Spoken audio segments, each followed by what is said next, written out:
welcome back. In today's video, we're going to be talking about the carnivore lifestyle and athletic performance. But first, we need to kind of talk about what the carnivore lifestyle consists of. Most of you guys know, if you're following my channel and have been following, what the carnivore lifestyle consists of. But if you're new, let me go ahead and explain it to you. It's pretty simple. All you're going to be eating is animal products, such as all the meat that you can eat that your body will tolerate, such as beef, chicken, pork, bison, elk, deer, seafood, and so forth with that, along with eggs, dairy, and of course, with dairy, that includes cheeses, milks, and butter. And if you can't tolerate dairy, then you'll eliminate it except for butter. And if you can't tolerate butter, then there's other alternatives such as beef tallow, bacon fat, and also ghee if you can tolerate that as well. So basically, the carnivore lifestyle is you eat an animal-based diet that consists of those things. So let's go ahead and get into athletic performance. First, I'm going to start by explaining what I have personally experienced since becoming a carnivore. So I became a carnivore about a year ago, and I have healed a few, medical issues with becoming carnivore. And I started working out. I have always loved working out. So I was in the military for 10 years. So that's kind of where my passion from working out actually kind of came from. But I've been working out since I was a kid. I was always active. In soccer, I did 4-H, I did track. When I was going through college before I joined the military, I was always taking some type of physical activity class. Be it yoga, spinning, all that stuff. So I've always been kind of active throughout that time, but the gym passion really hit when I joined the military. And I didn't start working out, I didn't officially start getting back into working out until April of this year. So that's when I started hitting the gym and started doing my in-body scans. And I have noticed it's been easier for me to build muscle along with recovering faster, and I'm able to lift heavier weights more. So for instance, I can do 120 pounds leg extension for a longer period of time for one rep than I could previously, from what I remember and experienced in the gym previously. And I also have a lot more endurance and I have a lot more energy because I am currently fat adapted, since I do eat a very high protein, high fat, very low, minimal to zero carb diet. So my body is used to burning fat as fuel to help me with that energy requirement that I need. And I honestly don't feel that I need any extra carbs in my diet to get that energy that I need to be able to lift at the gym. I feel very strong. I have been able to gain muscle very easily. I am at a stall, but I am working on that by changing up my workout exercises for my different body sections that I do at the gym. So I am currently starting that new workout this week of changing up my exercises and making sure I'm adding more weight as well. So I am pushing my muscles to the limit that they need to be pushed to so I can grow some more. So I am working on that as well. But there's also some science behind the carnivore lifestyle and athletic performance. So protein is an essential nutrient that we need, and it also helps build your muscle, and it also helps your muscle recovery as well. So being essential, we can't get that. Our body can't make protein, therefore we need to eat it. We may need to make sure we're getting the good source of protein, which is animal meat. And then animal-based proteins are considered complete proteins. This means they can contain amino acids that our body needs in order, to build muscle.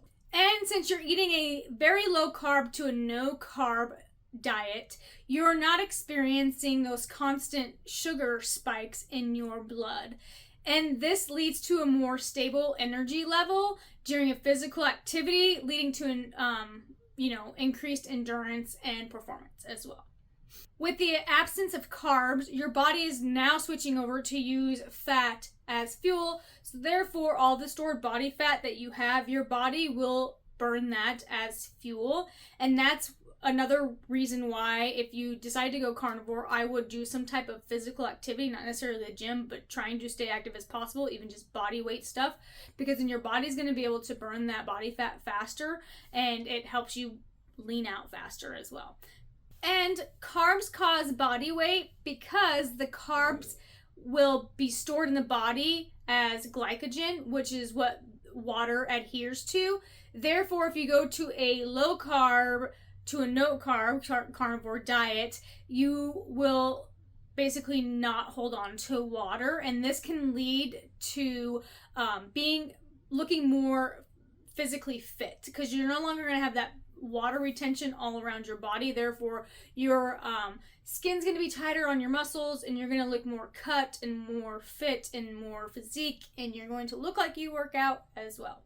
So the carnivore lifestyle also eliminates anti-nutrients such as lactins, oxalates, and phytates. And these components can actually hinder nutrients absorbance in your intestines, and it can cause digestive upset, which if your digestive system is upset and you're not getting the nutrients you need, you are not going to be able to have the endurance to be physically active. People that also have maintained a carnivore lifestyle experience reduced digestive stress, leading to increased comfort and energy for physical activity. And another reason why the carnivore lifestyle helps with athletic performance is because of the nutrient density that it allows you to have. So it has high protein, right? Because we're eating a lot of meat, a lot of animal products. Therefore, our muscles are going to be able to build and recover better. And animal-based foods are packed with essential vitamins and minerals such as iron, zinc, all the vitamin B's you need, and calcium. These vitamins and minerals play a very crucial part in the physiological functions such as energy metabolism, oxygen transport, and bone health. And of course, there's lots of creatine in muscle meat and animal products. Therefore, creatine actually helps provide the energy for high intensity, short-term activities, and it's actually one of the most effective components of improving overall strength and performance as well. So creatine is very important. And there's also omega-3 fatty acids, which help with the anti-inflammatory response. So they can help reduce muscle soreness as well. So that allows you to also recover a little bit quicker. So of course, next is vitamin B's, especially vitamin B12, which is the only vitamin you can get from animal products is vitamin B12. So if you do not eat animal products and you eat another type of diet, you do actually have to supplement for that. But vitamin B's are vital for energy production, nerve function, and red blood cell formation as well. So the hemi-iron that is found in animal products is actually more easily absorbed than the non-hemi-iron found in plants. And iron is crucial for oxygen transport and energy metabolism, which, is crucial for, physical activity. And animal products are more bioavailable. That means the body can absorb and utilize the higher percentage of the nutrients that's in them, ensuring athletes are actually receiving the maximum benefits from their food. Hence another reason why if you're on the carnivore diet, you actually poop less because your body's able to actually absorb a majority of that food compared to plant-based foods. And animal-based foods do not contain any anti-nutrients. So if you eat animal-based, you are getting all the nutrients you need and your body can actually utilize all of those nutrients. There's no blockage of any of it. Now, when it comes to the carnivore lifestyle and being physically active, there could be some potential considerations and challenges when it comes to, being a carnivore and doing physical activity. One of them is making sure you're consuming enough electrolytes. I've said it time and time again on this channel, making sure you are eating enough sea salt. Making sure you're salting all your food to taste and consuming that salt. Salt is very vital for muscle contractions, along with potassium and magnesium. They all go hand in hand to help with that muscle contractions and recovery and all that in your body. Your muscles need that to function properly. So it's really important that we are consuming enough electrolytes.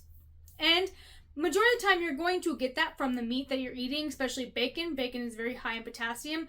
But since our soil has been depleted of those electrolytes over time, and the animals are no longer getting as much as they need as well. So we're no longer getting the amount that we actually need. But thanks to regenerative farming, that is starting to change a little bit. So, but just adding an additional electrolyte to your daily regimen is highly recommended and highly encouraged. So meat actually does contain water, believe it or not. So you can stay hydrated by eating meat to an extent. But you still need to make sure you are consuming water. And when I say consuming water, you need to drink when you're thirsty. Don't count 8 glasses, or I did 64, or I did like 5 of these jugs. I have to make sure I drink 5 of these a day. You just need to drink when you're thirsty. If you're thirsty, drink water. If you're not thirsty, don't drink water. Okay? So that's kind of the key there as well. You don't need to drink a certain amount of water. You just need to make sure you're drinking water and drinking when you're thirsty. So with that, there's a couple challenges, right? So going out to eat can be challenging, right? Especially if you're new with the carnivore lifestyle, it could be a little bit challenging until you get used to the places that you can eat. But if family and friends want to go out to eat, you're going to have to make sure that you can eat at those particular restaurants, or you can eat that particular food. Most places offer some type of animal product, such as, eggs and bacon for breakfast, a steak, a hamburger, right? You just don't get the toppings and everything that comes with the hamburger. So you just have to kind of be prepared to, modify your meals at these places, and also not be tempted to eat those things, the other things that you're usually used to eating. So there's that. And then the carnivore lifestyle can be hard to stick to for some people. Others, for me, it's not hard to stick to because I know my health is more important, and I am the healthiest I think I've ever been in a long time. So therefore, to me, my health is more important than cheating or having a cheat, or, it's okay, I'm just going to go ahead and have, a bun with my burger. For me, I'd probably be in a lot of pain if I did that, and I don't want to have any digestive upset or body aches or any of that stuff, so I stay pretty strict. So for me, I just tell myself I want to be healthy, I want to stay healthy, I love the way I feel, so it does, helps me a lot. I'm also hard-headed, and I'm not going to quit. But there are some people that it's hard to stick to, and that's why it's key to have variety. So that leads me into my next topic, which is meal planning. So to not get bored, if that's something you are worried about with the carnivore lifestyle, eat different varieties of meat, such as beef, pork, chicken, bison, elk, seafood. Mix it up, and you don't have to have the same thing every day. I preferably like the same thing every day. I like, first of all, it's easy, and then I also know what I'm going to have. So for me, it's just an easy thing. And you can actually meal prep as well. So you can make a whole day of it on a Sunday, 4 hours, cook up a couple hamburgers, cook up a couple steaks, cook up a couple chicken legs, turkey legs, pork chops, and meal prep that all. So it's all done during the week. And then you don't have to worry about cooking your meals in the morning, or worrying about if you don't have food to take to work, or you don't have to worry about making dinner. Or maybe you don't want to worry about breakfast and lunch, but you do want to cook dinner with your family. Cool, do that. So you can meal prep, but when it comes to making sure what meat you're picking out, you want to make sure you are picking the fattiest cuts that you can find. And if you're eating leaner cuts such as chicken and pork, you want to make sure you're adding some type of animal fat to that, be it beef tallow, bacon grease, or butter. I like to top my steaks and my hamburger with butter, and when we make our chicken wings, we always add butter to that. We fry them, we air fry them in butter. So I always try adding butter if I'm eating a leaner cut of meat. And then if you really like to, you can incorporate some organ meat. This will allow you to get the, even more minerals and vitamins, right? Because liver and heart and kidneys and all them are very high in vitamins and minerals. So if you like, liver, go ahead. I like heart, so that's not too difficult for me. I'm kind of waiting until I have my elk in my freezer to eat the heart from that. I may or may not keep the liver.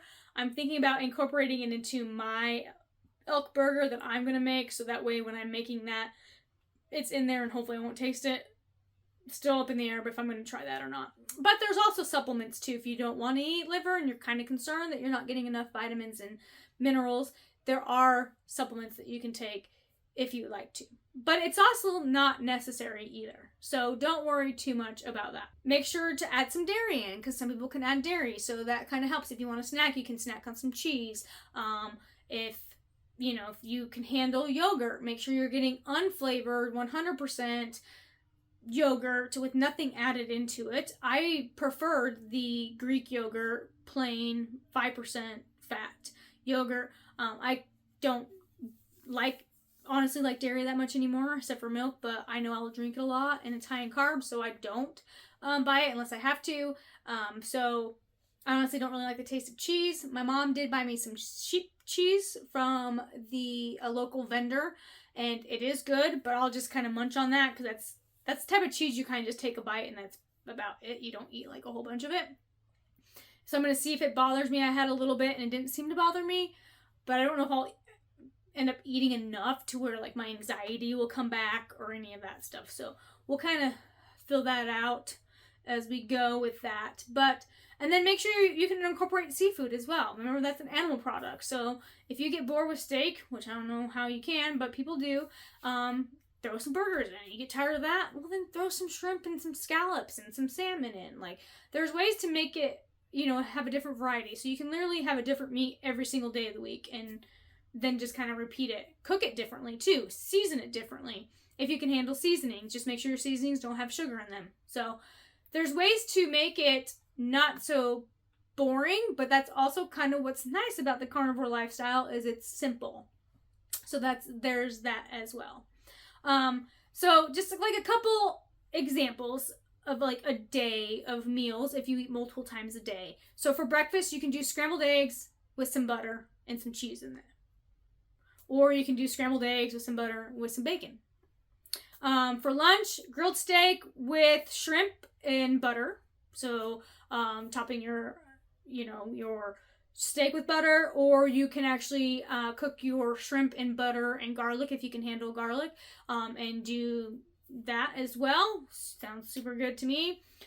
For dinner, you can do a baked salmon with some bone marrow, because as you're baking your salmon, you can actually put your bone marrow in the oven at the same time. Or you can just have some baked salmon, depending on how hungry you are. Or save half of your steak from lunch and have it with your baked salmon and for dinner. A snack idea is beef jerky. Just be very careful with what's in the ingredients. Make sure you're reading the ingredients. A lot of them have added sugars, soy, all that. So you want to try eating as natural of jerky as you can. I prefer the Chomps brand. I really like it. It doesn't seem to bother me. But there's other brands out there that you can buy. My husband likes the Tillamook Zero Sugar Sticks.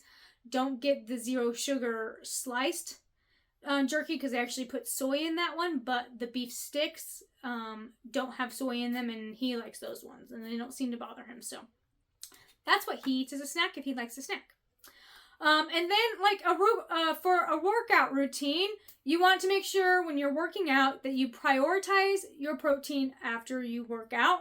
I usually eat about 30 minutes to an hour after I get done working out. I will actually have my one meal of the day, and then I snack when I get home if I'm hungry.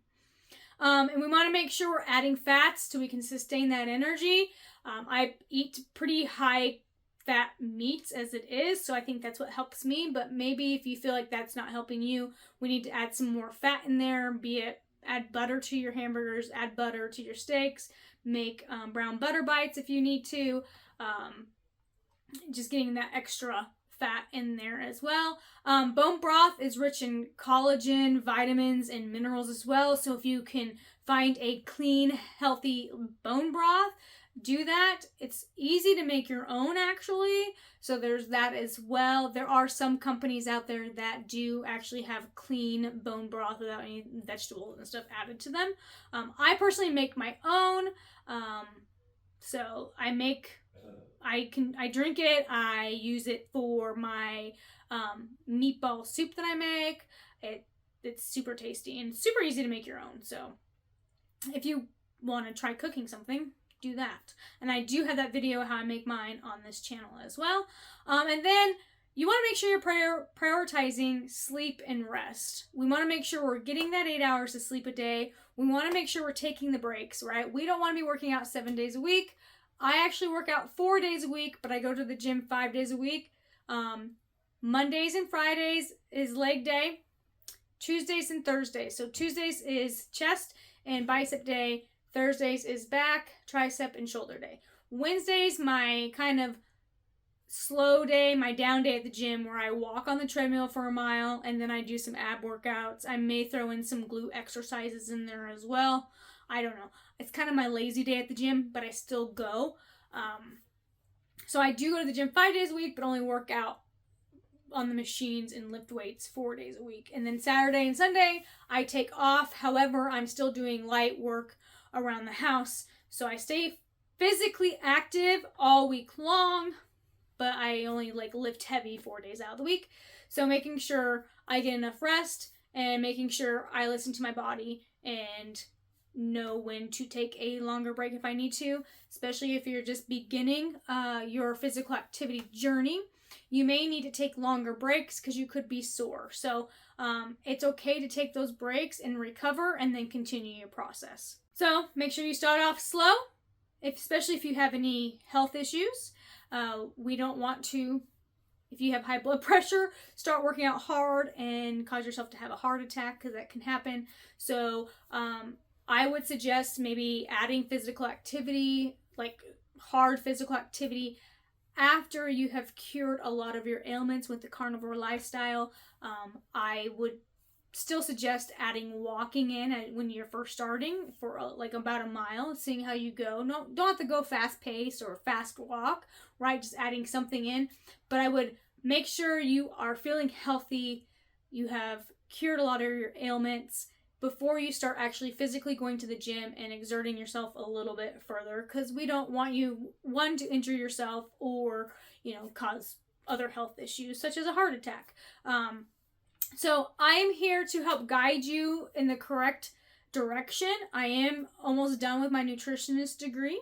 I do plan on getting my certification and a personal trainer as well. So if you guys would like to reach out for some more assistance and some guidance on how to get started, I am willing to help you with that.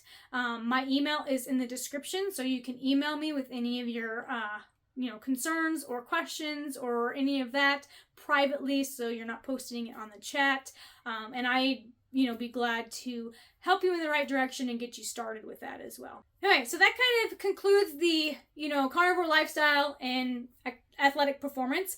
I think it's amazing. I have done a lot of other types of diet styles where I was making sure I was consuming enough protein that they told me I needed to, the carbs I needed to, and the fats I needed to. I've even adjusted them.